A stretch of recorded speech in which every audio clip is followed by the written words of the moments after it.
Udah.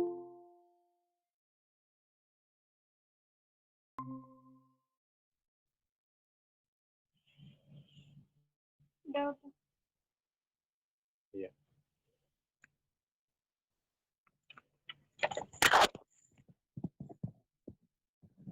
Halo?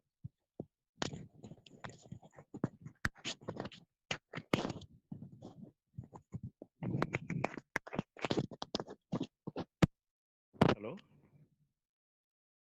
Kok nggak bisa ya? Halo? Halo? Sudah terdengar Pak, aman Pak.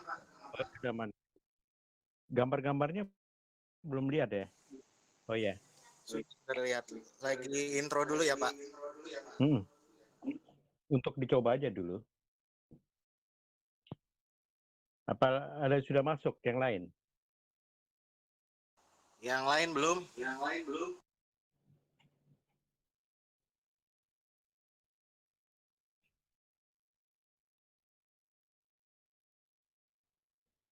Enggak, Novi, biarkan itu Novi. Enggak, Bapak tak pakai itu. Bapak harus pakai itu. Sudah, harus pakai itu.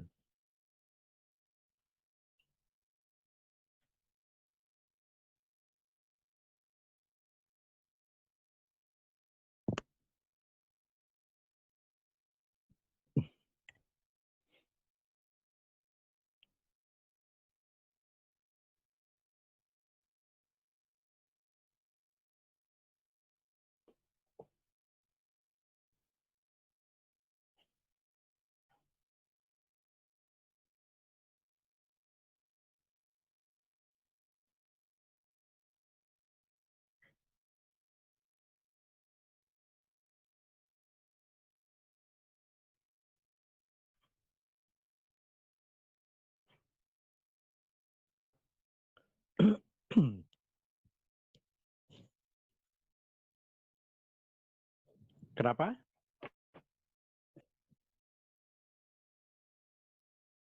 Oke. Coba kalau boleh coba aja dulu.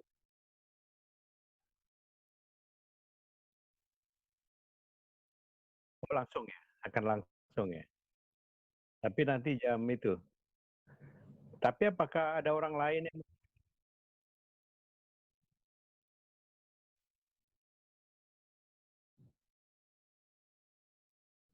Hmm.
Halo, Putri? Dengar nggak? Halo? Kedengaran ya? Oh, filmnya belum di ini.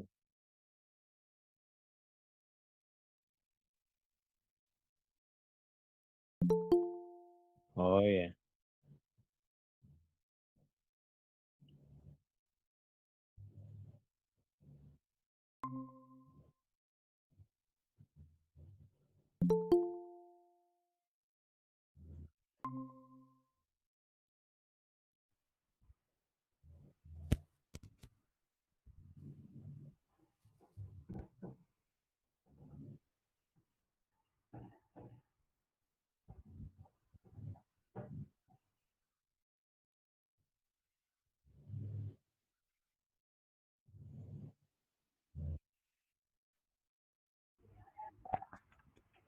Terima kasih.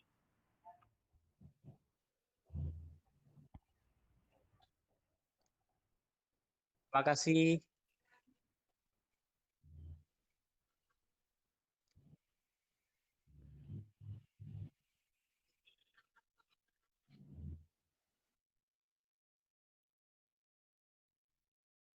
Malam.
Masai, Masai.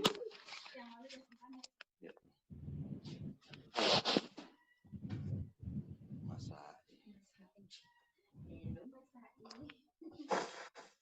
Bonet lagi acara Google Meet.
Assalamualaikum warahmatullahi wabarakatuh. Terima kasih bagi yang sudah bergabung melalui Google Meet. Tidak bisa saya sebutkan satu persatu. Terima kasih banyak atas waktu untuk bisa bergabung di Panataran Rupa. Ada juga yang hadir secara offline di sini. Ada Bang Haji Rokar dan Om Iwan. Kemudian ada perwakilan dari Padepokan Kopi. Terima kasih sudah hadir di Panataran Rupa secara offline dan online. Selamat malam sekali lagi, salam budaya. Perkenalkan saya Putri Wartawati.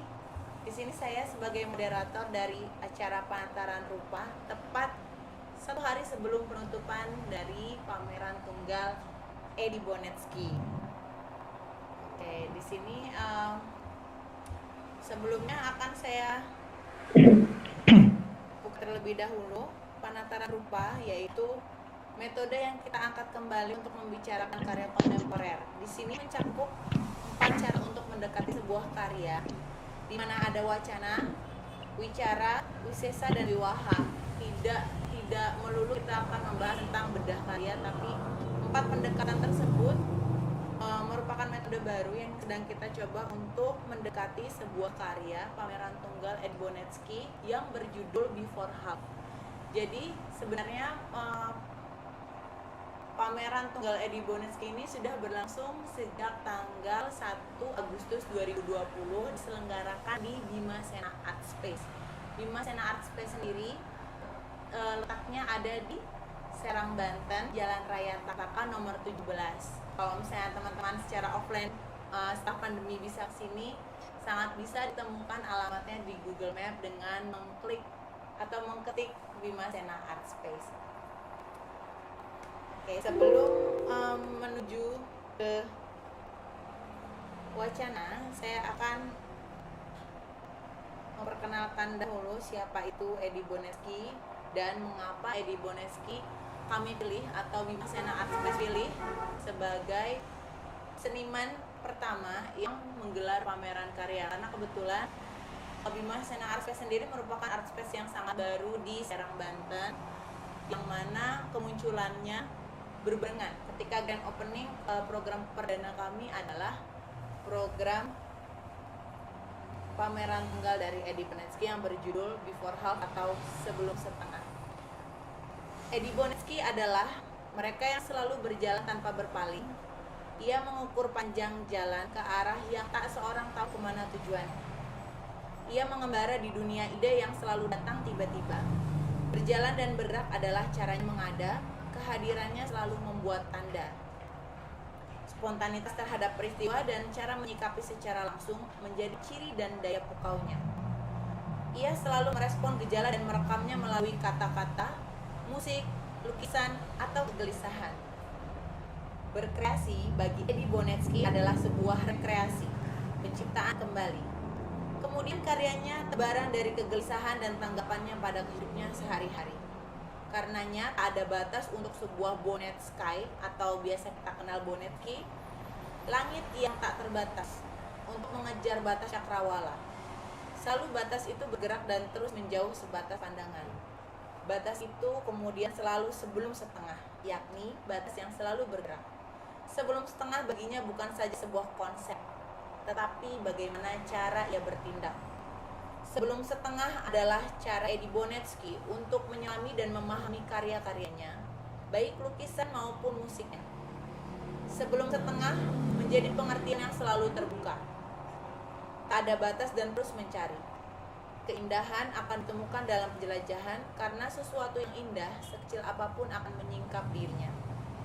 Sedikit keindahan di Orde Gila, judul lagu yang sering dinyanyikan seperti rangkuman dari sikap berkaryanya.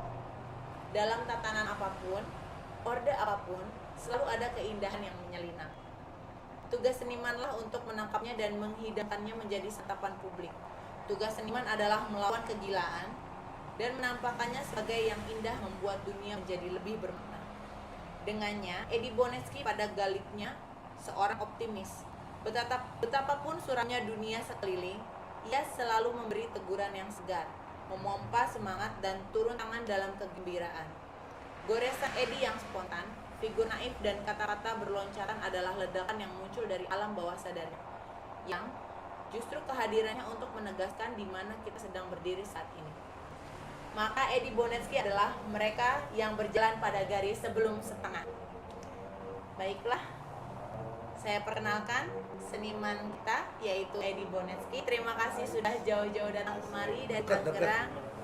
Lumayan ya. Terima kasih Kak Anda, Taufik Rajen, Abang dah yang sudah menulis kurasi karya-karya saya. Ya, kemudian dari saya sendiri ingin mengetahui Bang latar belakang dari karya Abang, tekniknya, kemudian metodenya, prosesnya. Terima kasih Bima Sena Pes. Halo, Assalamualaikum Merdeka. Selamat tahun baru ya. Selamat Muharram ya. Semoga tetap menjadi manusia-manusia baru, every time, every day. Salam Lope. Bima Sena menjadi tempat saya di hajat pameran tunggal yang ke-13.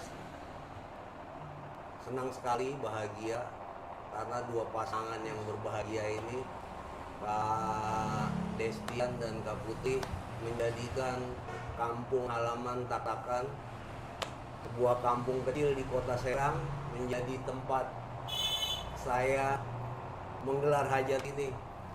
Karya-karya ikhtiar visual saya yang saya gelar di sini itu paling lama 2017 karena catatan pameran terakhir di Semanggi Cikokol, pameran outdoor dari publik kepada republik hitam putih. Ada 19 karya yang saya ketengahkan di sini dengan beragam media, kanvas, kertas,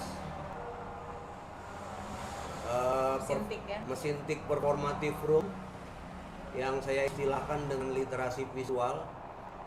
Itu yang saya bawa terus dari kafe-kafe, warung ke warung, beberapa tempat eksibisi, Sandwich Attack, Depok,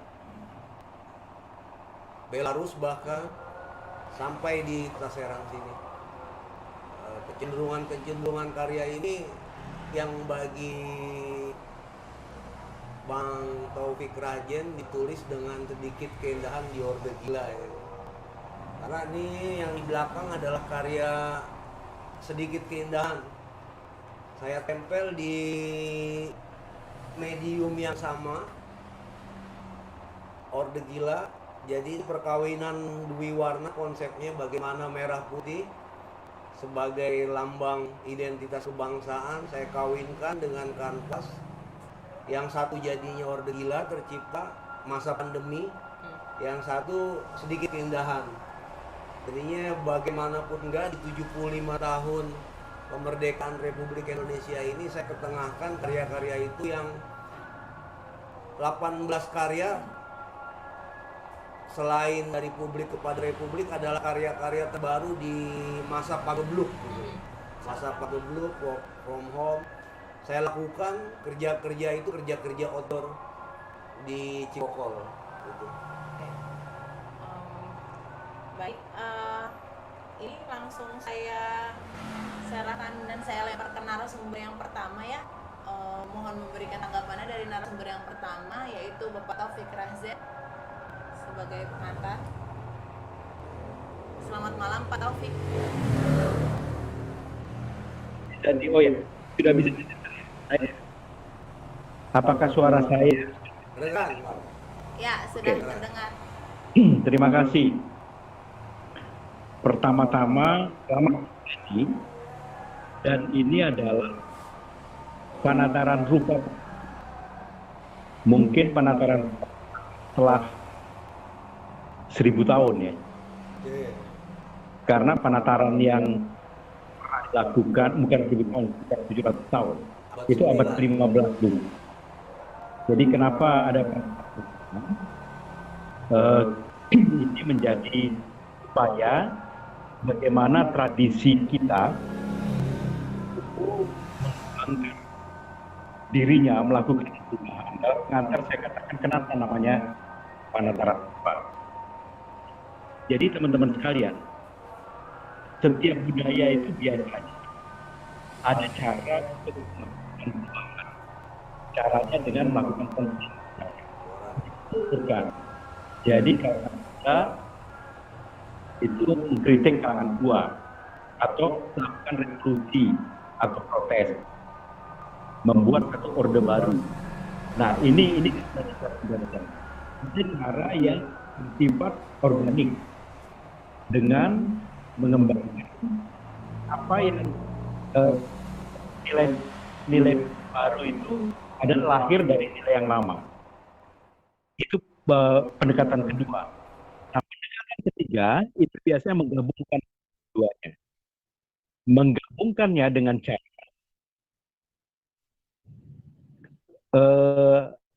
melalui perdebatan, melalui pembicaraan, melalui percakapan. Nah, inilah yang dilakukan oleh tradisi kita, leluhur kita dulu. Mulai dari 7 itu pada zaman ketika Borobudur didirikan sampai dengan abad ke-15. Jadi artinya nilai-nilai baru itu ditampilkan, tapi kemudian diminta orang lain dan nilai-nilai baru itu dianggap sebagai sesuatu karya sendiri ya. Nah ini disebut wacana. Nah wacana ini kemudian ditanggapi oleh penciptanya itu biasanya kata kedua yaitu wicara. Jadi wicara itu adalah penjelasan dari wacana. Kalau wacana itu karya. Nah, baru kemudian setelah wacana wicara itu ada wisesa. Wisesa ini adalah mencoba untuk mencari makna yang tersembunyi di dalam karya itu. Dan inilah yang tadi sebenarnya yang dibacakan oleh moderator ya Putri, itulah yang disebut dengan wisesa. Edi bagaimana caranya. Nah, baru setelah melihat wisesa itu kemudian taraf yang keempat, yaitu yang disebut sebagai wiwaha. Wiwaha itu memeriksa kembali antara teks atau serat yang ada, yang tersirat dan yang tersurat. Artinya antara teks dan konteks. Nah ini nanti yang kita akan cari maknanya lagi terhadap ini. Jadi teman-teman sekalian, ini pertama kali memang kita mengembangkan pendekatan ini. Dan kebetulan pamerannya Edi Bonetsky di Bemasena ini yang pertama. Ini juga saya ingin sampaikan menjadi bagian sebenarnya dari satu pameran nasional yang sedang kita kembangkan. Jadi pameran nasional demi Indonesia kita sebutkan. Jadi namanya pandemi singkatannya. Pameran nasional demi Indonesia 2020. Pameran ini akan berlangsung setiap 4 tahun. Kalau Biennale itu adalah 2 tahun. Kalau Triennale, Biennale yang paling terkenal tentu aja biasanya kota. Venice Biennale, Beijing Biennale, Shanghai Biennale, Istanbul Biennale, Berlin Biennale. Di Indonesia kita ketahui ada Jakarta, ada Bandung, ada Surabaya, Yogyakarta tentu saja yang terkenal, salah satunya. Bahkan saya dengar Banten pernah menyelenggarakan Biennale meskipun sekali gitu loh. Nah, ada Triennale. Triennale ini biasanya diselenggarakan oleh sebuah museum. Yang paling terkenal salah satunya itu adalah Sydney Triennale dan Fukuoka Triennale. Itu museum yang ada di Fukuoka. Kemudian ada yang diselenggarakan sekitar 5 tahun, yaitu Documenta. Itu oleh Kassel Documenta khusus tentang karya-karya media baru. Yang paling terkenal dulu karya dari Joseph Beuys itu 4 tahun. Nah, kita akan menyelenggarakan 4 tahun Tetranale-nya. Kenapa 4 tahun? Karena masa kemerdekaan kita dulu mulai dari 17 Agustus 45 ketika dicanangkan, itu baru mendapatkan pengakuan dan dengan proses yang panjang, revolusi kemerdekaan itu hampir 4 tahun lebih. Dan baru tanggal 27 Desember 49 kita diakui, dan Bung Karno kembali ke Jakarta dari Jogja itu tanggal 28 besoknya. Nah, jadi pameran pandemi ini, pameran nasional demi Indonesia, itu yang terselenggara antara tanggal 17 Agustus sampai dengan 28 Desember 2020. Yang menjadi ciri di mana pameran itu diselenggarakan, pameran itu diselenggarakan berdasarkan Instagram atau kunjungan secara langsung ini. Cirinya adalah penataran rupa ini. Jadi penataran rupa yang diselenggarakan sekarang itu adalah yang pertama sebenarnya dari rangkaian dari pandemi yang akan diselenggarakan. Nanti akan ada di Jogja, Saudara Galam Zulkifli, kemudian nanti Saudara Heru yang mengembangkan festival payung, kemudian juga Rumah Garuda, itu Nanang, dan kemudian Heridono, Nasirun, semuanya akan melakukan ini. Ini jadi bekerjanya seperti virus pandemi ini. Nah, teman-teman sekalian, karena itu memang ini masih satu percobaan ya yang akan kita lakukan. Kembali ke karyanya Edi sekarang ini, bagaimana kita membahas. Saya mengenal Edi cukup lama. Dia berkarya itu sebenarnya larger than self. Dia melakukan penciptaan yang melampaui dirinya, melampaui apa yang yang dilakukan dalam dunia sehari-hari. Dia tidak berkarya melalui seni rupa aja, tapi berkarya melalui lagu, musik gitu loh. Dan karya sebenarnya dia adalah kehidupan dia sebenarnya. Karena itu ketika saya merumuskan bagaimana menjelaskan Edi, itu adalah berdasarkan atas tadi itu, bahwa sedikit keindahan dalam orde gila. Artinya cara berpikir tadi yang sudah dibacakan oleh Putri itulah sebenarnya sikap saya dalam melihat dia, Edi. Selalu dia mencari sesuatu kemungkinan horizon atau batas yang terbuka. Dan kebenaran atau keindahan itu ditemukan di dalam perjumpaan, di dalam dialog, di dalam debat. Edi adalah simbol atau ciri sebenarnya dari para pejalan kita, dari para seniman, dari para budayawan, atau dari para saman dulu yang dilakukan, para ratu, yang melakukan perjalanan dan memberikan kesaksian. Dia tidak memuja satu peristiwa, tetapi dia mencoba memberikan kesaksian. Nah, itu perbedaan antara seorang pejalan dengan seorang peziarah. Jadi, teman-teman sekalian, karya-karya Edi yang ditampilkan, saya senang sekali dengan melihat latar belakang tadi itu, yang hitam putih ya, yang dipasang, kalau bisa ditunjukkan kembali itu di layar utama, Mas Desrian. Lukisan yang ada di karyanya saudara yang dipaparkan tadi itu sangat menarik. Itu seperti peta Indonesia.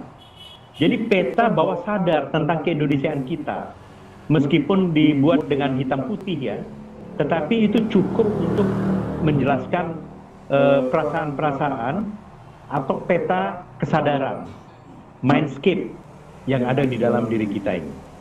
Jadi itulah Edi. Jadi semua percikan-percikan perjumpaan, pikiran, reaksi, itulah yang menjadi ciri utama dari karya-karya dia. Ini saya kira cara untuk bagaimana menjelaskan karya-karya Edi Susanto. Memang banyak yang sering ditanggapi bahwa karya-karya Edi ini mengingatkan kita kepada perjalanan salah seorang dari perupa Amerika terkenal, Basquiat ya. Dia mencoba membuat mural atau reaksi-reaksi mulai dari kata-kata ini. Tetapi kalau kita lihat, Basquiat itu adalah cara adalah cara counterculture terhadap yang mapan. Counterculture yang dilakukan Basquiat terhadap kebudayaan urban Amerika itu adalah sikap dari keterpinggiran sebenarnya, dan kemudian ditampilkan sedemikian rupa semua impuls terdalam dari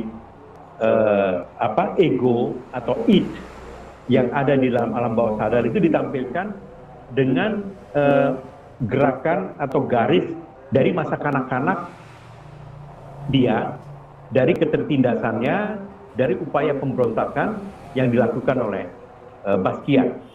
Nah, tapi perbedaannya Basquiat muncul itu justru karena ketika dia berhadapan dengan munculnya pop art modern. Kita tahu bahwa Andy Warhol lah sebenarnya yang menemukan Basquiat, menciptakan, mempresentasikan, dan membuatnya dengan cara baru gitu.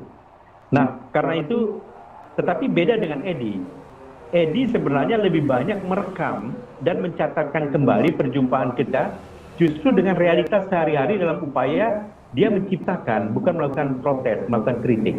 Jadi kritik yang dilakukan Eddie adalah sesuatu yang akan diperjuangkan pada masa yang akan datang. Itu saya kira yang menjadi ciri ya, kekuatan dari perbedaan Eddie. Jadi kalau kita lihat dari berbagai karya yang ada dari Eddie, selalu secara konsisten menyiapkan tanda-tanda itu. Jadi itu sedikit pengantar ya saya tentang ini, mungkin teman-teman lain bisa memberikan reaksi, pengalaman bagaimana berjumpa dengan karya Eddie.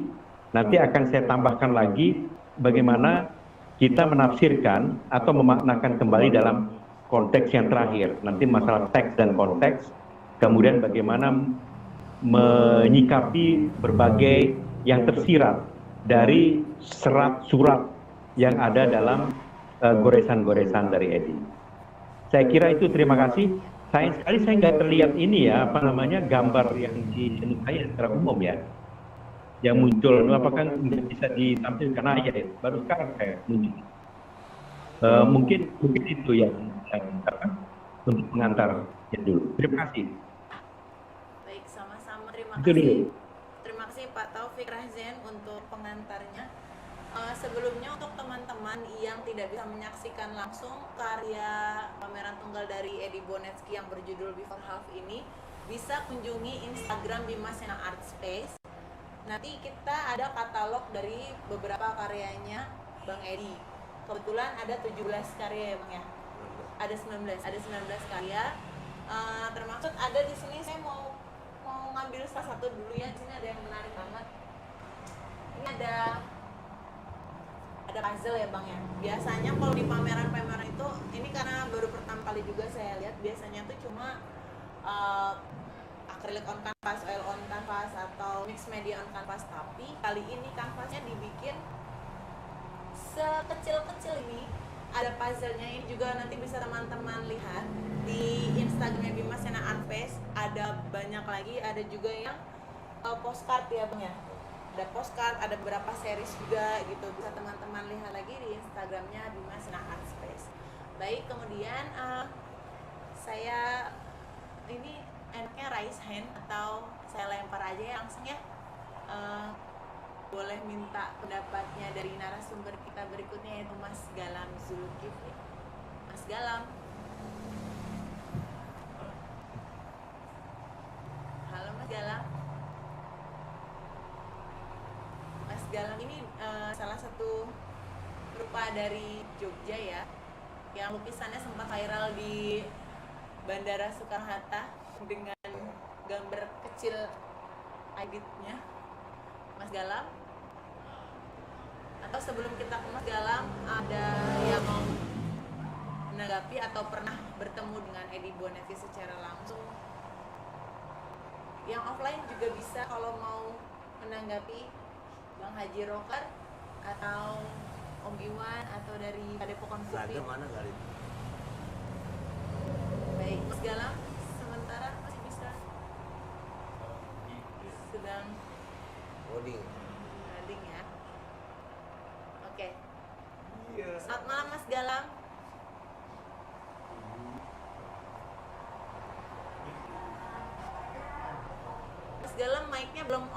Mic-nya belum kedengeran. Di unmute dulu. Cek, cek. Cek.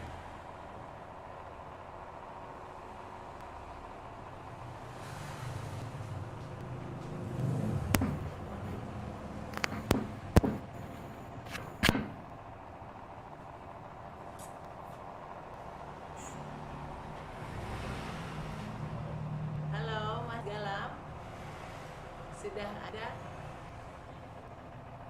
Cuma lagi. Ya, ya. Oke, masih coba ya. Lebih. Oke. Sambil menunggu, terima kasih. Ini yang offline sudah datang, sudah hadir sekali lagi kepada tim Haji Rocker Foundation dari Teater Guriang. Selamat malam. Sambil menunggu Mas Galam ya, mungkin ada lain yang menanggapi. Majid. Mas Dede Majid dulu mungkin menanggapi dari Oh, ini. pameran.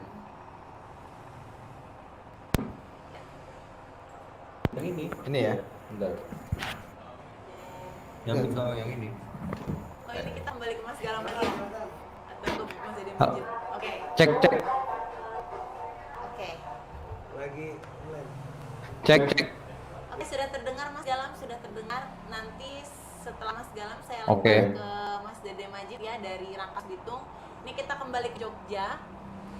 Ada Mas Galam sebagai perupa Jogja yang karyanya sangat viral di Bandara Soekarno-Hatta waktu itu. Silakan Mas Galam. Terima kasih. Salam sejahtera untuk semuanya ya. Iya, Mas. Saya kalau dengan Mas Edi, kalau berkenalan langsung dengan karya fisik sih mungkin belum ya. Saya lihat di anu aja ya di Instagram terutama ya, beberapa karyanya. Saya itu luar biasa lah. Terus aktivitasnya juga itu, salut dah. Terus yang kayak ketemu dengan Mas Edi dulu waktu kalau nggak salah saya pameran.id ya di Inisium. Mungkin itu ya dulu untuk anunya ya. Kata saya untuk Mas Edi ya. Hal lainnya gimana Mbak Putri? Ya, mungkin sebagai perupa yang sudah saya bilang sudah lumayan senior ya Mas Galam ya. Kalau secara maksudnya Bang Edi ini kan yang saya kenal sendiri, kalau melukis itu ada perbedaan dari beberapa pelukis lainnya gitu. Dengan kecepatan yang dalam 2 jam misalnya karya sepanjang 3 meter sudah bisa jadi. Kemudian merespon dari kata-kata. Biasanya kalau misalnya ada yang datang minta satu kata gitu. Bagaimana kalau tanggapan Mas Galam sendiri sebagai perupa untuk mengandalkan karya gitu, atau sekarang sudah bebas ya dengan metode, maksudnya dengan teknik gitu. Wisesanya yang kita bahas yaitu proses masing-masing perupa itu kan pasti punya proses berkaryanya di dalam studio ataupun di luar studio. Mas Galam sendiri yang saya kenal itu lumayan lama ya kalau memproses sebuah karya gitu. Nah, Bang Edi ini agak unik gitu, bisa 2 jam menghasilkan beberapa karya. Itu kalau menurut Mas Galam sendiri tanggapannya tentang proses dengan media yang berbeda gitu, bagaimana Mas? Kalau menurut saya sih pertama itu mungkin memang berbeda dengan proses yang saya lakukan ya. Dan apa yang dilakukan oleh Mas Edi ini tentu ada di sebelumnya ya, latar belakang yang kuat sekali lah.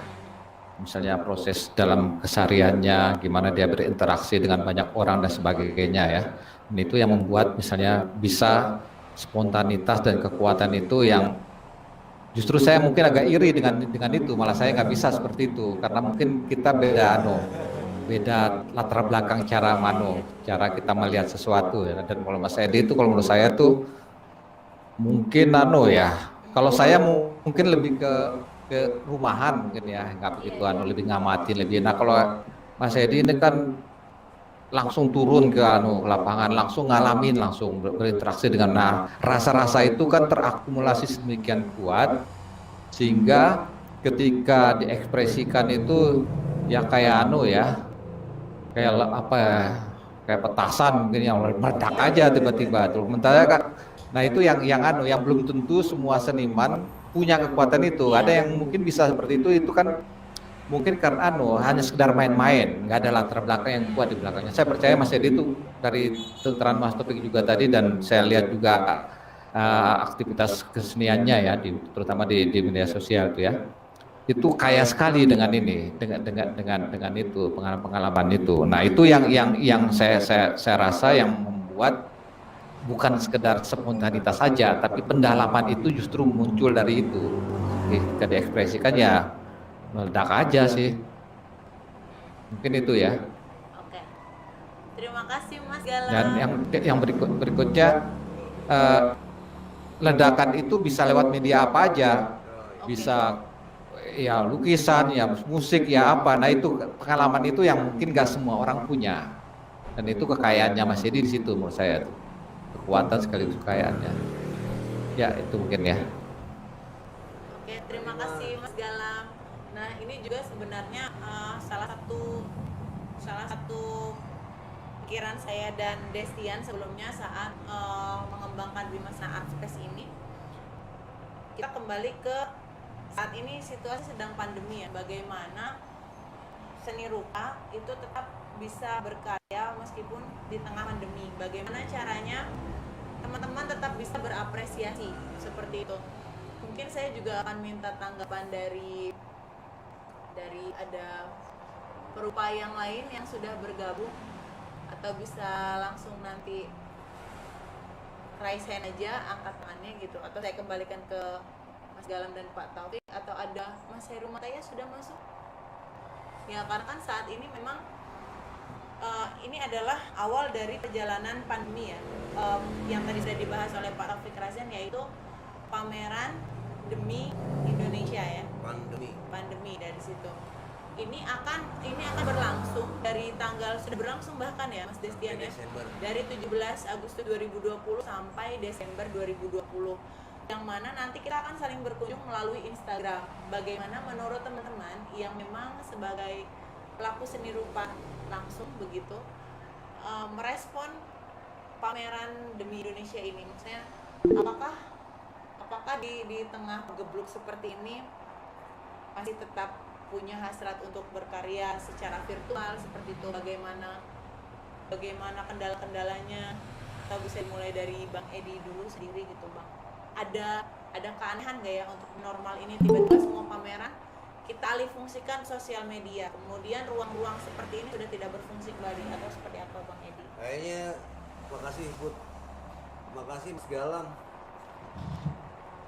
dia bisa kanan kiri loh Mas Galang. Oh iya, Mas Galang bisa satu. Aku pengen gitu, lagi belajar juga ya. Kanan kiri. Era pandemi bagi saya adalah era ya, kalau di kitab suci itu minazuluma ilan nur, dari gelap ke terang. Dari masa PSBB awal, orang-orang ramai WFH ya, saya sudah WFA, work from home, untuk keluar dari rumah menghasilkan sesuatu. Kelihatannya sampai ke lokasi outdoor juga, ketika bertemu orang saya anggap semua orang itu adalah elit, karena akan menularkan sesuatu gitu. Jadi ketika hadir di ruang publik dimanapun, saya ketengahkan aja organisme tubuh secara teks dan konteks gitu loh, untuk memainkan peran itu gitu loh. Dan saya nggak bilang saya anti PSBB gitu loh, tapi gue pikir pandemi ini adalah santet teknologi gitu loh. Lambangnya seperti lambang Boris Kikot loh itu. Ada Boris Kikot. Iya. Lambang pandemi itu kan bola ada apinya gitu loh, paku gitu loh ya, mengingatkan itu dengan karya-karya saya gitu loh. Dan kupikir dimanapun ya bisa berbuat, tapi karena di rumah tidak memiliki ruang yang pas untuk mengekskam gitu loh, mengekskam karya ya akhirnya aku mencari apa energi di luar tetap gitu. Itu aja cuma. Tapi tetap dengan protokol kesehatan ya Bang ya. Iya. Dalam keterbatasan tidak boleh menyapa, social distancing. Iya. Kupikir itu saat berbuat jadi extraordinary banget gitu loh. Dalam keterbatasan tidak melahirkan karya yang terbatas tapi tidak terbatas gitu. Malah jauh lebih Hal dahsyat. seperti itu. Oke, terima kasih Bang Edi. Ini ada tanggapan dari Mbak Anissa Fadilah. Saya bacakan ya. Saya ingin menanggapi tentang Om Edi. Selama yang saya tahu, Om Edi ini sangat selalu kreatif dan spontan. Selama yang saya tahu juga, beliau menggunakan media apapun dalam berkarya. Dan saya setuju dengan Mas Galam tadi, bahwa spontanitas yang dimiliki Om Edi membuat saya iri. Iya. Tapi apakah pernah seorang Edi Bonetsi mengalami kejenuhan dalam berkaryanya atau kehabisan ide dalam pencapaian karyanya? Kalau pernah, bagaimana cara mengatasinya? Terima kasih semuanya. Terima kasih Mbak Anissa Fadilah. Mbak Anissa, setiap hari saya harus menemui orang-orang baru yang bisa memberikan energi buat saya.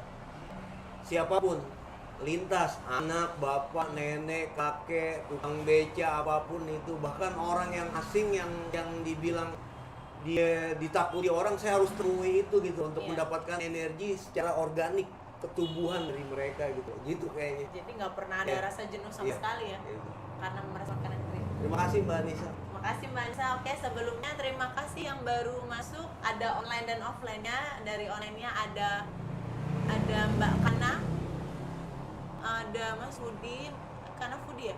Mbak Kana Fudi, Ruang Garasi itu. Dari Ruang Garasi ya Mbak Kana Fudi ya. Selamat datang, terima kasih untuk waktunya.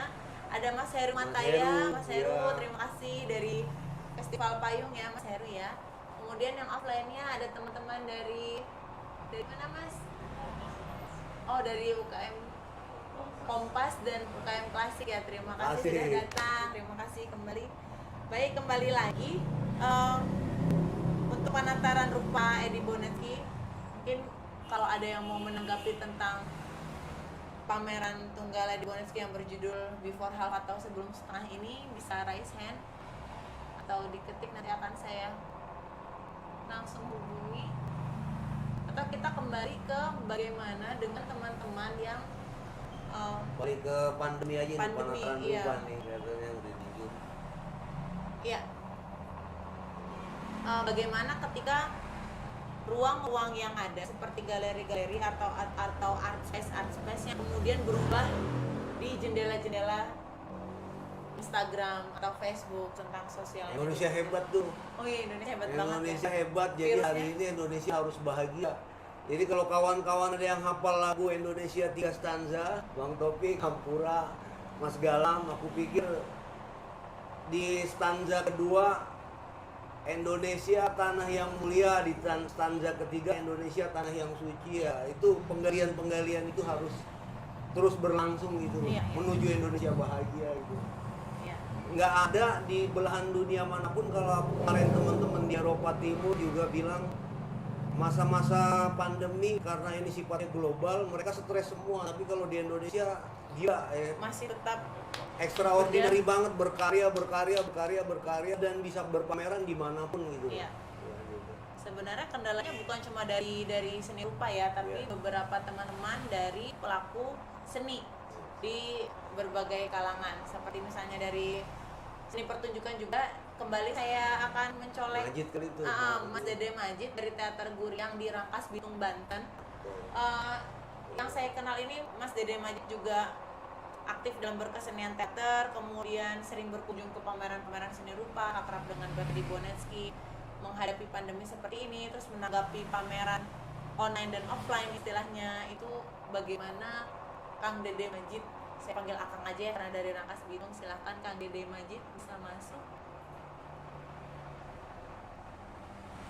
dari Teater Guriang, karena tetap latihan ya meskipun sama kayak Bang Edi pergerakan Lagi sakit nanti kabarin. Oh iya tetap. Aduh, lagi sakit ya Kang Dede Majid. Halo. Kang Majid, cepet sembuh anaknya. Merdeka ya. Merdeka. Karena tinggal di jalan merdeka dan beritis kemerdekaan. Sebenarnya sih kenal Bang Edi itu cukup lama juga ya. Cukup lama juga, banyak juga karya-karya yang sebelumnya di musik juga gue mengkoleksi banyak juga. Bagaimana lirik-lirik itu tajam. Nah itu yang apa? Kalau melihat Om Edi hari ini, gue melihat proses beberapa tahun ke belakangnya dia kayak gimana tuh.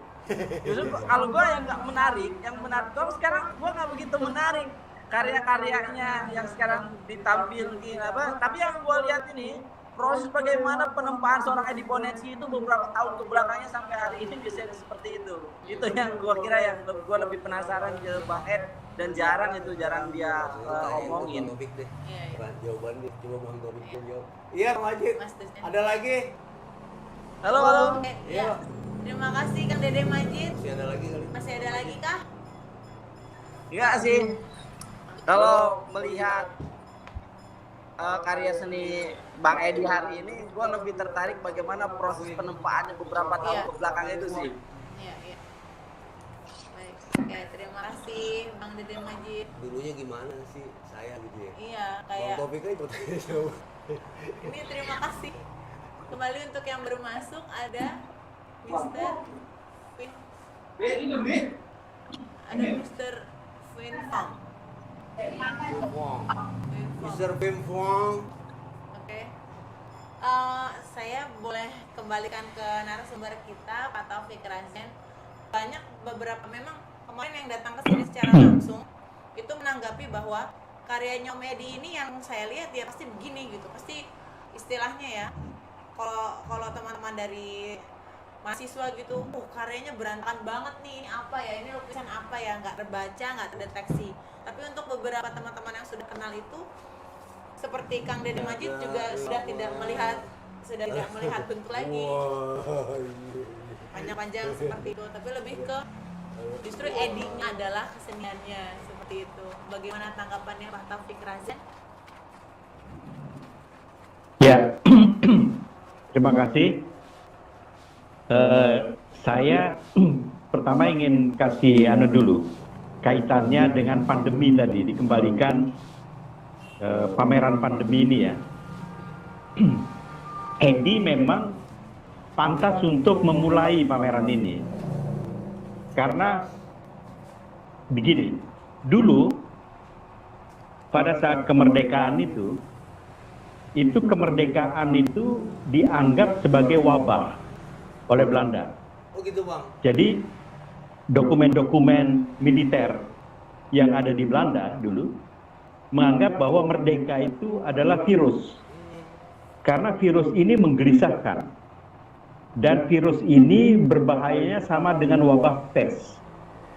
Karena itu kode militer untuk menyelesaikan kemerdekaan ini oleh Belanda itu namanya wabah pes. Tikus Bang.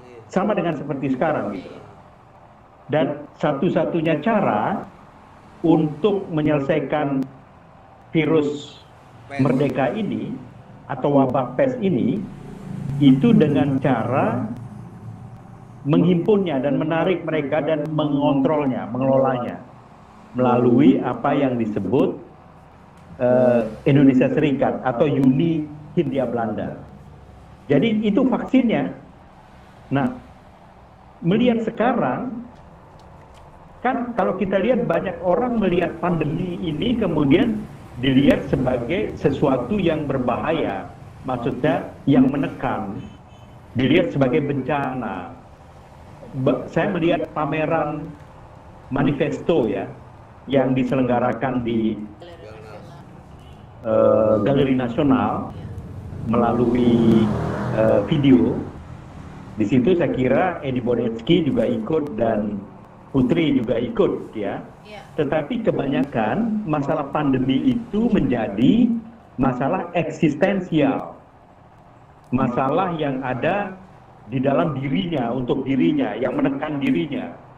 Dan mereka mencari makna bukan pada karya-karyanya, tetapi karyanya itu adalah refleksi dari kegelisahan yang ada pada itu. Itu perbedaan yang saya lihat dalam pameran Galeri Nasional. Nah, pameran yang kita buat ini itu mencoba membalik itu tadi. Seperti kata Edi Bonetsky, stanza kedua ya. Marilah kita mendoa Indonesia bahagia. Itu stanza kedua. Nah, sebenarnya saya itu tadinya kepingin hadir secara langsung ini ke Bima Sena. Ini betul. Tapi baru tadi sore ini baru selesai kira-kira jam 18 tadi. Itu di gedung Menteng 31 ya.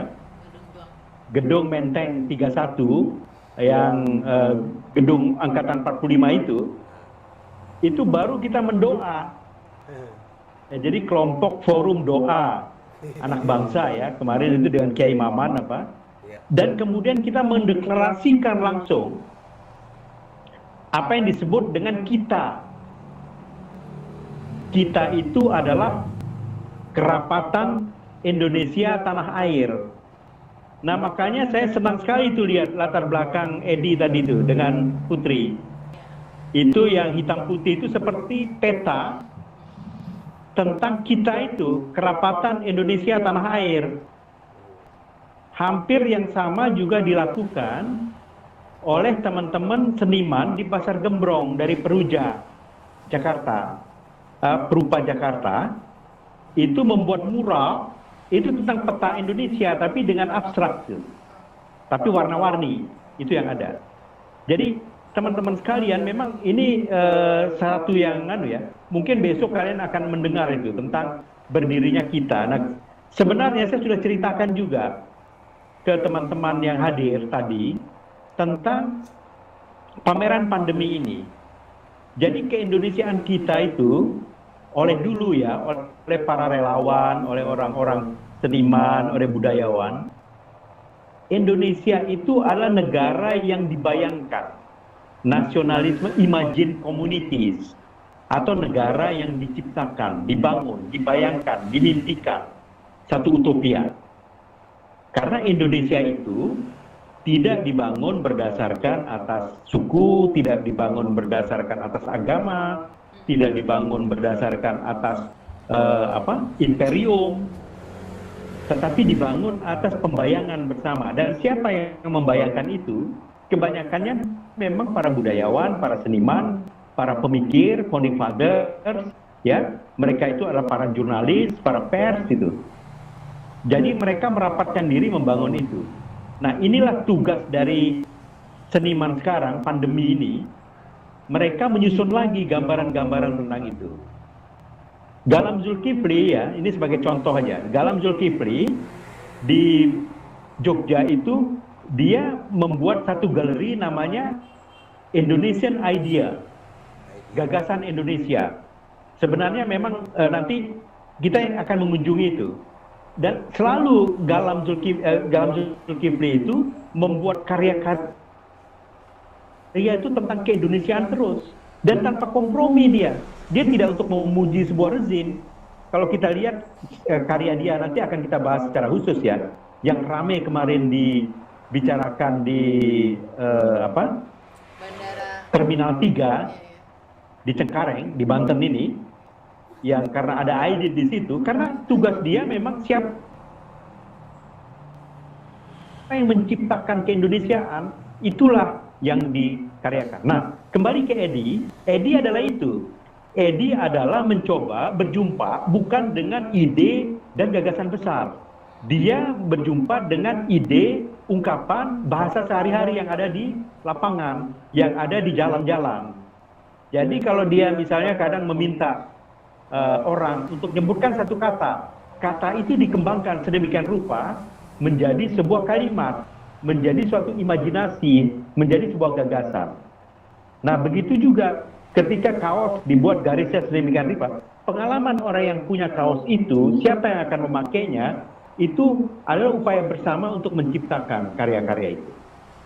Begitu juga dengan lukisan-lukisan yang ada. Jadi, kalau cara kita membaca Edi, itu adalah dia, sering saya katakan, kreasi bagi Edi, itu adalah rekreasi. Rekreasi mungkin sekarang dianggap sebagai istirahat ya, atau pariwisata, itu rekreasi soalnya. Tapi rekreasi itu adalah sebenarnya rekreasi. Jadi menciptakan kembali. Edi selalu tidak menciptakan sesuatu dari ruang kosong. Selalu menciptakan dari respons terhadap orang lain. Itu yang disebut dengan rekreasi. Jadi kreasi itu adalah rekreasi, penciptaan kembali. Jadi banyak kata-kata, garis-garis, kemudian juga pola yang ada di dalam lukisan-lukisan Edi, pasti itu karena perjumpaan, karena dialog, karena respons terhadap pengalaman perjumpaan itu dengan kehidupan dia sehari-hari. Jadi itulah saya sengaja saya katakan bahwa sedikit keindahan di Orde Gila itu adalah Edi selalu mengingatkan kita bahwa ada terselip keindahan dalam dunia sehari-hari yang membuat kita harus bisa menghargai, harus bisa memaknai apapun yang kelihatan biasa. Karena dengan dilakukan rekreasi, yang biasa itu menjadi luar biasa. Itulah kekuatan Edi. Memang sayang, wacana ini itu belum bisa ditangkap oleh para kritikus seni, belum ditangkap oleh para jurnalis seni, belum bisa ditangkap oleh para kolektor gitu loh. Dianggap sebagai itu karya-karya biasa aja. Nah, padahal dulu para seniman-seniman kita itulah yang membuat Indonesia. Kalau saya Kongres Kebudayaan itu pernah diselenggarakan ya di Magelang pada tanggal 19 Agustus sampai dengan 23 Agustus. Jadi persis hari ini nih. Persis hari ini. 72 tahun yang lalu. Tahun 48. Antara dua agresi militer. Nah, yang hadir itu di sana siapa? Hadir itu ada Hendra Gunawan, ada Basuki Resobowo, ada Armin Pane, ada Suryo Mentaram, selain tentu saja para pejabat, ada Bung Karno, Bung Hatta, Jenderal Sudirman, Ali Sastroamidjojo, Wongsonegoro, Ki Hajar Dewantoro, semua itu hadir dan menyusun tentang keindonesiaan ini pada masa pandemi atau wabah. Karena waktu itu kita berada di kembalinya Belanda pada saat itu, dan baru mereka menyerang kembali kan aksi militer tahun 48 bulan Oktober. Akhirnya itu kita mendapatkan reaksi dari seluruh dunia. Jadi kalau dulu dianggap Indonesia ini oleh Belanda dianggap daerah barbar, tidak berbudaya, apalagi tidak beradab. Karenanya mereka belum mampu untuk mengelola sebuah negara. Nah, tetapi ketika mereka kongres di Magelang dan kemudian mereka foto dengan latar Borobudur, pada saat itu foto yang terkenal dari Jenderal Sudirman itu, kemudian Soekarno, Hatta, Ki Hajar Dewantoro itu ada di sana. Nah, pada saat itu kebetulan dunia itu lagi kagumnya sama Borobudur karena baru ditemukan, maksudnya baru tampil ke pemikiran mereka, ke berita-berita yang ada. Baru kemudian dunia berpaling, wah negara ini sangat beradab, dalam keadaan perang pun mereka itu melindungi heritage-nya atau warisan budayanya. Jadi teman-teman, inilah sebenarnya tugas dari para seniman. Jadi kami memilih Panataran Rupa ini pertama kali ke Banten, yang jauh dari sana, karena Banten lah sebenarnya, ingat pemberontakan Banten itu pada tahun 1888 itu adalah yang menginspirasi sebenarnya munculnya nasionalisme. Karena setelah 88 inilah baru kemudian nanti gerakan-gerakan nasionalis itu berkembang. Sampai dengan ini, kalau ini kan gerakannya berdasarkan atas raja, mantra, debus, kemudian kebalan, kemudian juga doa dari para ulama ya, Kalau Anda lihat bagaimana sejarah Banten itu, tapi itulah yang mereka yang menginspirasi sebenarnya perubahan dan pembentukan konsep tentang negara bangsa yang kemudian ini. Jadi itulah saya senang bahwa Banten memulai sebenarnya dari Panataran Rupa ini. Saya ingin ceritakan gini teman-teman sekalian, bagaimana Panataran ini berlaku dulu. Jadi dulu pada abad ke-15, jadi sekitar tahun 1596 diperkirakan, itu seorang pejalan, pengelana dari Sunda, itu namanya Bujangga Manik. Nah, Bujangga Manik itu melakukan perjalanan, jalan kaki tentu saja, itu mulai dari dari Bogor, kemudian menuju ke Banten, dan kemudian dari Banten naik ke atas, baru kemudian dia menyusuri itu, nanti ketemunya di Panataran, di Blitar ini, candi.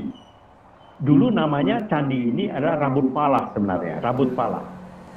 Nah, Syekh Siti Jenar itu sudah sering ke tempat itu, mewartakan ajaran-ajarannya. Dan pada saat yang bersamaan juga itu ada Danyang Nirarte namanya.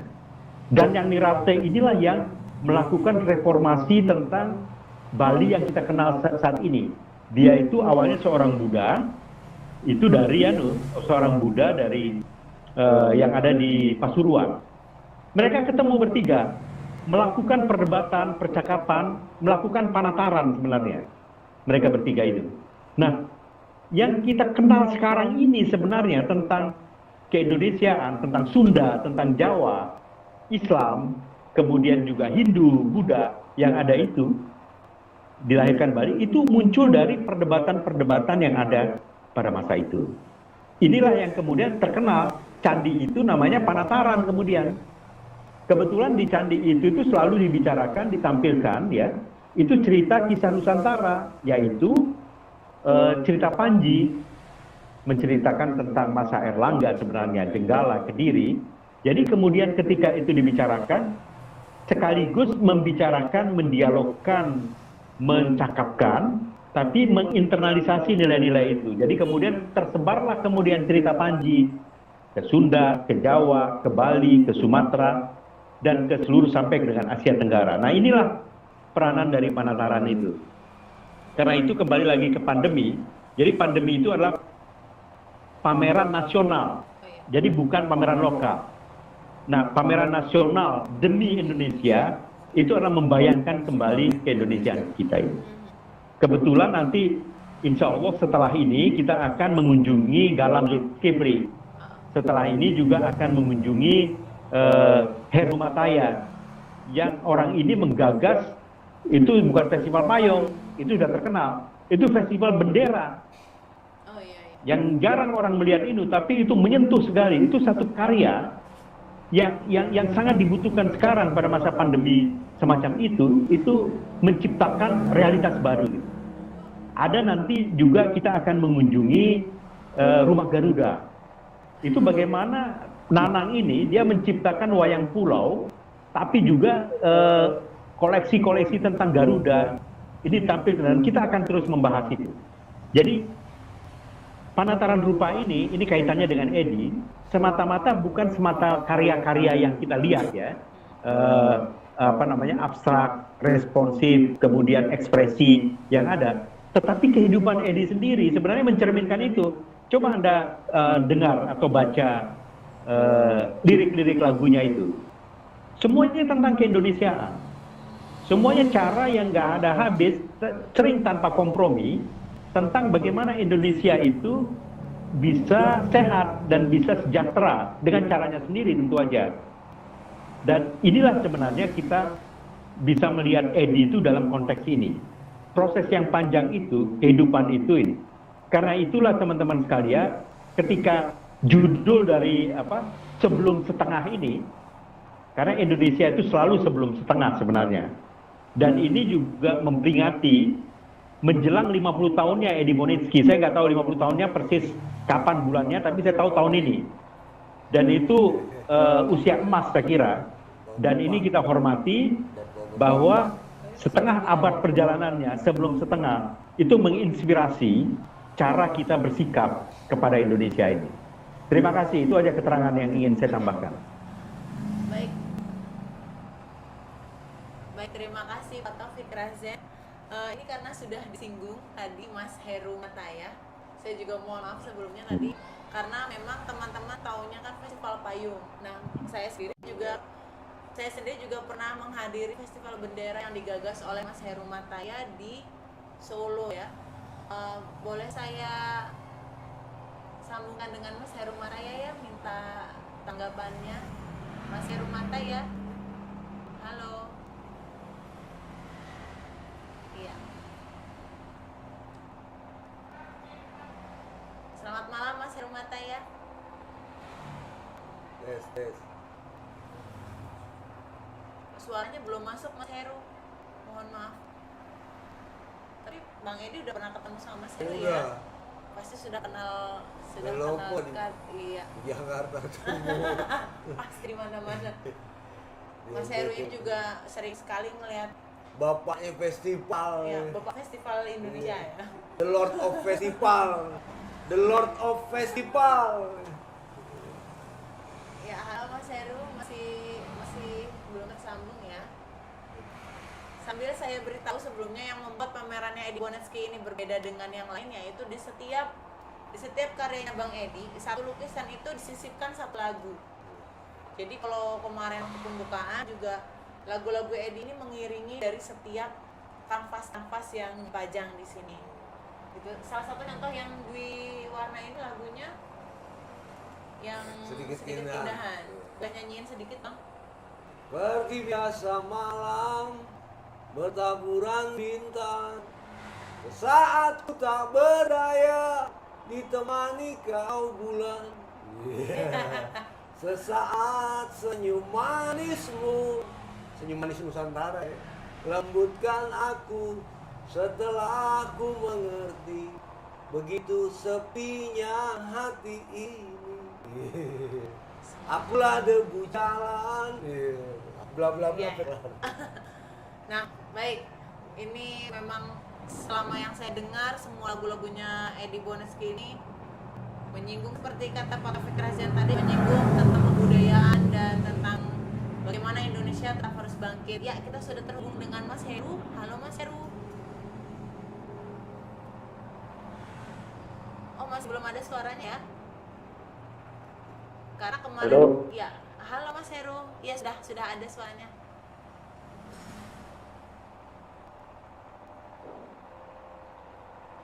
Cek. Halo, Iya, saya Heri, Bang. Iya. Oh ini Mas Heri. Yes. Ada tanggapan dari Mas Iya. Heri ya? Silakan Mas Heri. Mas Heru. Mas Heru tadi saya WA belum bisa nyambung tadi katanya. Oh, nggih. Monggo Mas, silakan. Mas Edi, Iya Mas. salam kenal Mas Edi. Iya, Saya Mas. Heri. Iya. Saya tadi pas banget tahu Mas Edi nge-share linknya itu dari grup DKTS. Oh, DKTS Tangerang Selatan. Waktu itu saya lagi di kamar mandi, jadi tadi saya terlambat, mohon maaf. Iya. Menjawab sapaannya dari Mbak Putri, mohon maaf. Nggih. On enggak? On aja. Kalau saya ini dari basic ilmuwan saya dari DKV. Jadi selama ini saya lebih banyaknya berkutatnya ke desain ya. Jadi kurang sekali ketika saya ingin membuat satu karya seni. Nah, saya salut sekali dengan cara Mas Edi dalam berkarya, yaitu beliau bisa menikmati perjalanannya, dan tentunya dari perjalanan itu penuh dengan warna. Beliau bisa bersabar, beliau bisa mengkonversi menjadi sebuah satu karya seni sesuai dengan konsistensinya beliau sebagai seorang seniman. Itu saya sangat salut. Saya ingin belajar untuk bisa fokus seperti itu. terus terang saya belum bisa fokus seperti itu untuk membuat sebuah karya seni. Karena selama ini ya saya membuat karya desain berdasarkan request dari klien. Seperti itu.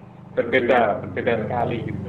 Nah, walaupun saya belum melihat secara langsung ya dari karyanya Mas Edi, tentunya saya kapan ingin berkunjung ke galerinya beliau.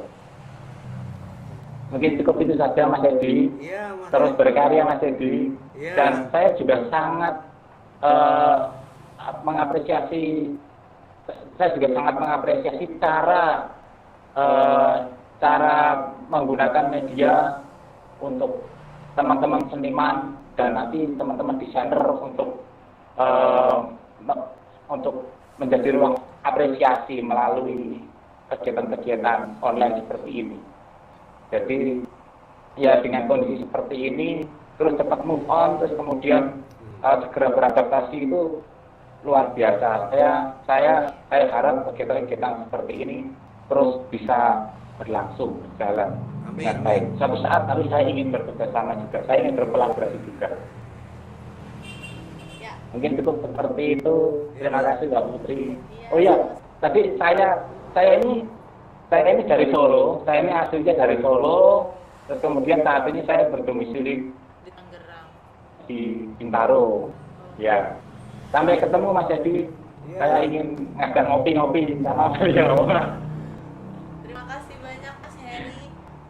Ya, seperti yang tadi Mas Heri bilang bahwa Edi Bonet yang saya kenal juga kayak nggak pernah takut apapun ya gitu. Jadi pun saya dan Destian sendiri tergerak untuk sepakat mewadahi pameran ini di tengah pandemi karena dorongan dari beliau juga. Kalau nggak ada Bang Edi juga dengan Pak Taufik Raden tentunya saya sama Destian itu sempat takut-takut ya. Bagaimana ketika nanti apalagi ini munculnya di sekitaran kampung yang mana Bima Sena Art Space ini muncul di tengah penduduk yang semuanya mayoritas santri seperti itu.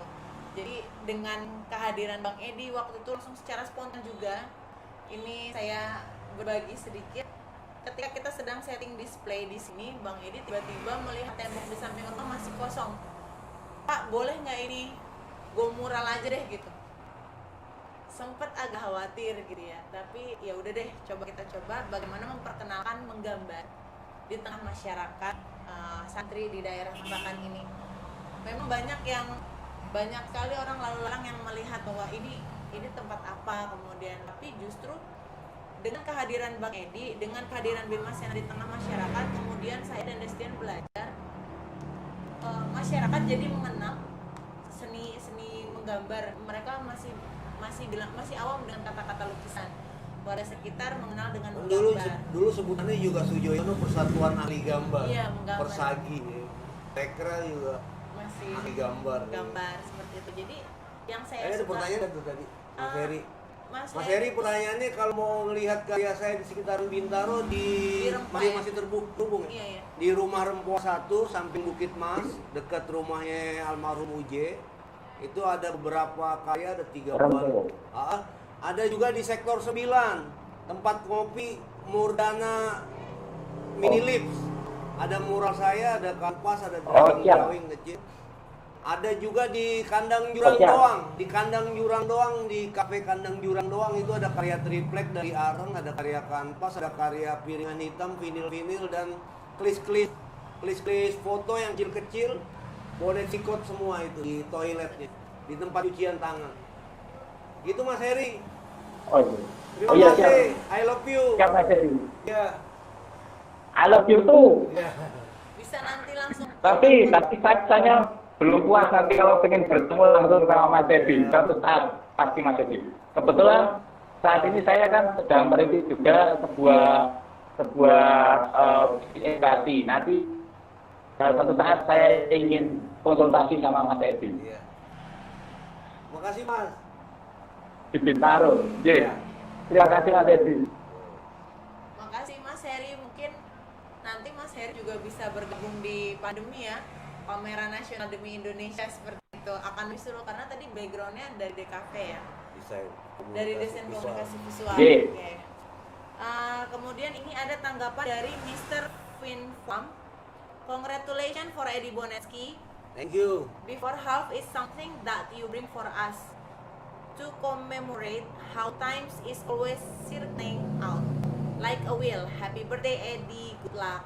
Happy birthday, Happy every day. birthday Thank you. semuanya. Jadi menurut Mr. Vin Pham ini, Edi ini selalu menggelinding. Edi itu selalu berputar seperti roda. Saya nggak tahu ya maksudnya Vin Pham ini siapa, tapi terima kasih sekali atas kehadirannya secara online.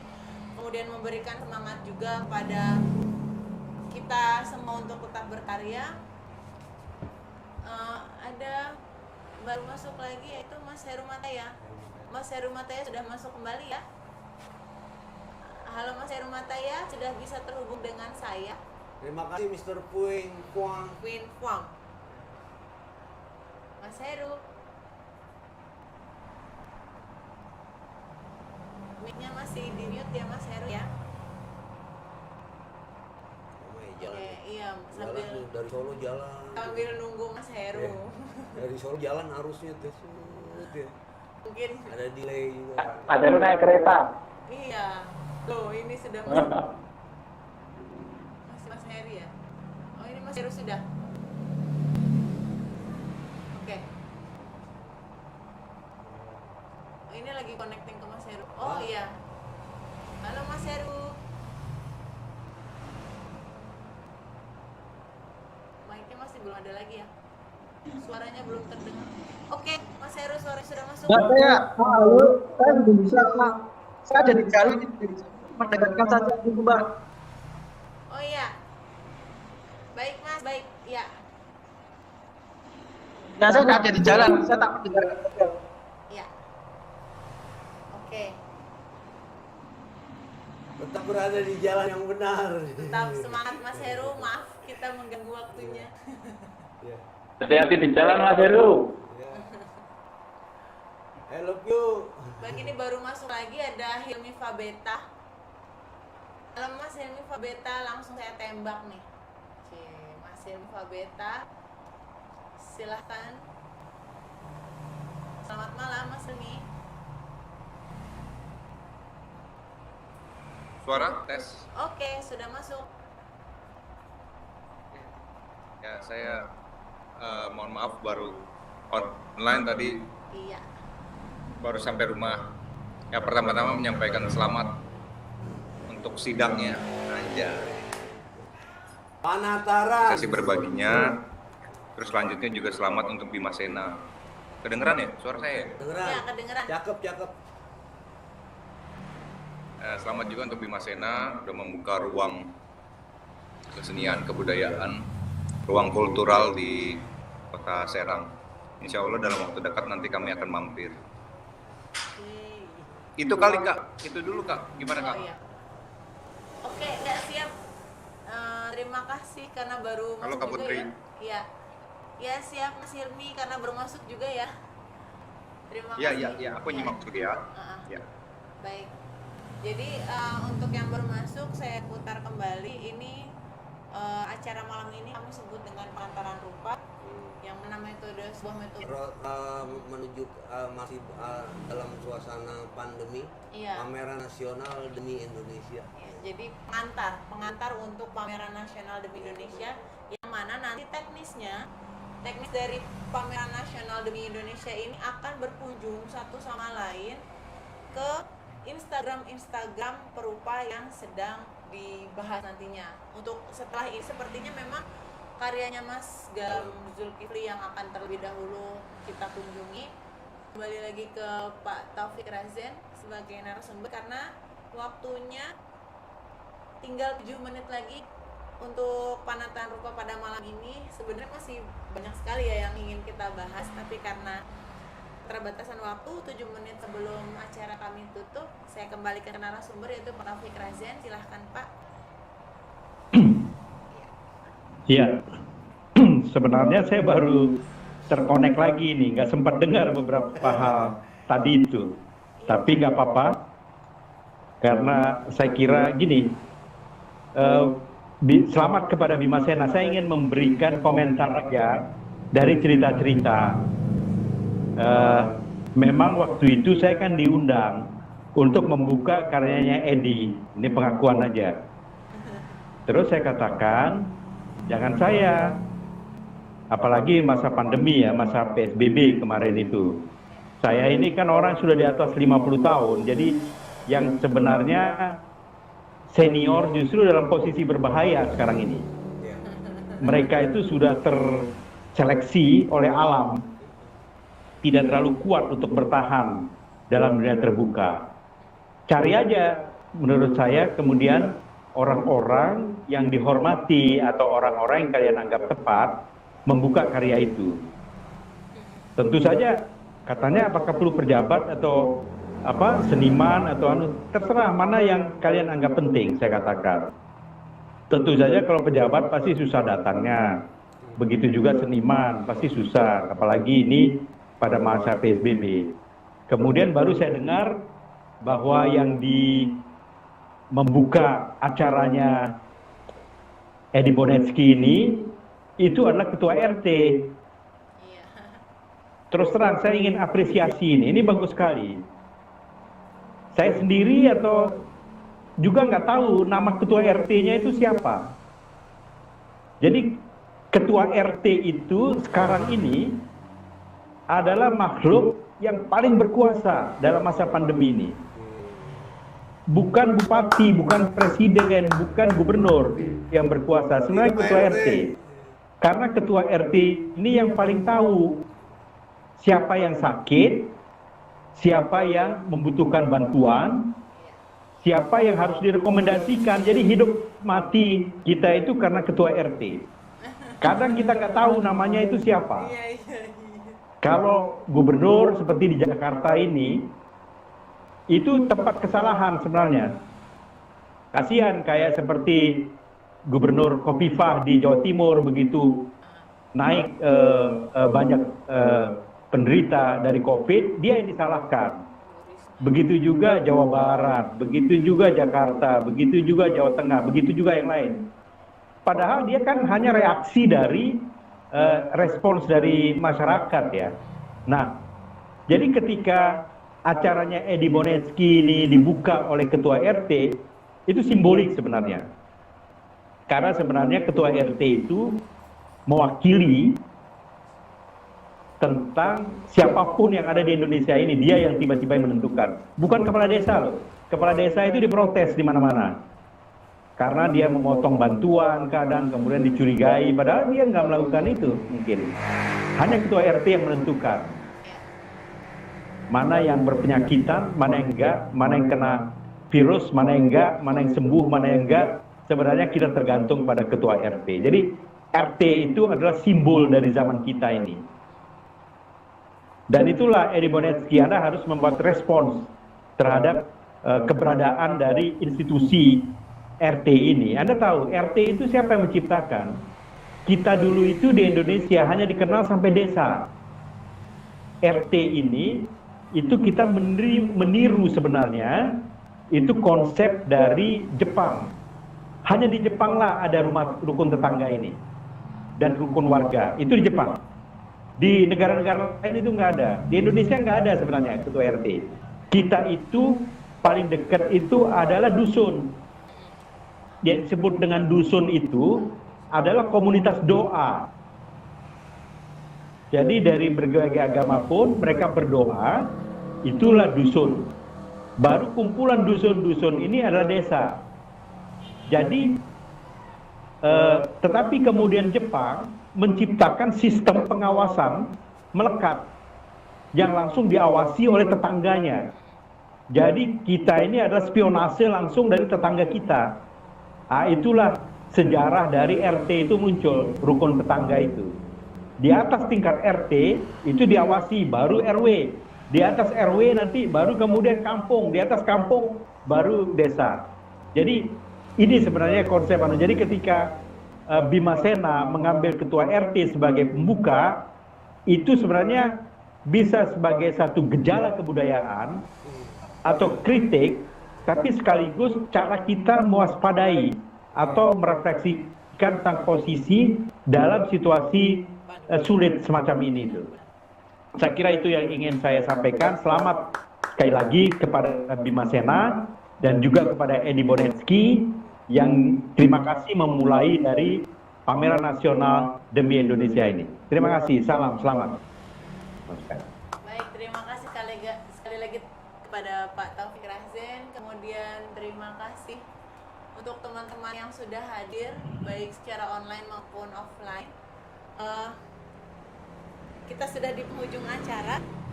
Mungkin ada sepatah dua patah kata dari Bang Edi untuk menutup dari perjumpaan kita kali ini. Dan untuk sebagai pengantar bahwa setelah ini akan ada pandemi, yaitu Pameran Nasional Demi Indonesia yang akan dimulai oleh karyanya Mas Galang Zulkifli dari Jogja. Rukun tetangga, rukun warga, rukun bangsa, rukun dunia, rukun Indonesia. Itu PRT. Oke. Terima kasih sekali lagi. Saya ingatkan bahwa katalog Edi Bonetsky, katalog dari pameran tunggal yang bertajuk Before Half atau Sebelum Setengah ini dapat teman-teman saksikan atau lihat langsung di Instagram Bima Sena Art Space. Katalognya berjumlah 19 karya dari Edi Bonetsky, dan apabila teman-teman ingin mengkoleksi karyanya, kami akan langsung mengirimkan lagu di setiap karyanya. Jadi setiap satu karya kanvas ini ada, baik kanvas maupun yang bukan kanvas, karena mix media, ada lagu yang kita selipkan di sana. Terima kasih sekali lagi. Saya Putri Wartawati bersama Edi Bonetsky dan suami saya Mas Destian. Terima kasih yang sudah mengatur jalannya online ini. Bapak Direktur. Selamat malam, salam budaya semuanya. Assalamualaikum warahmatullahi wabarakatuh. Waalaikumsalam warahmatullahi wabarakatuh. Merdeka. Waalaikumsalam.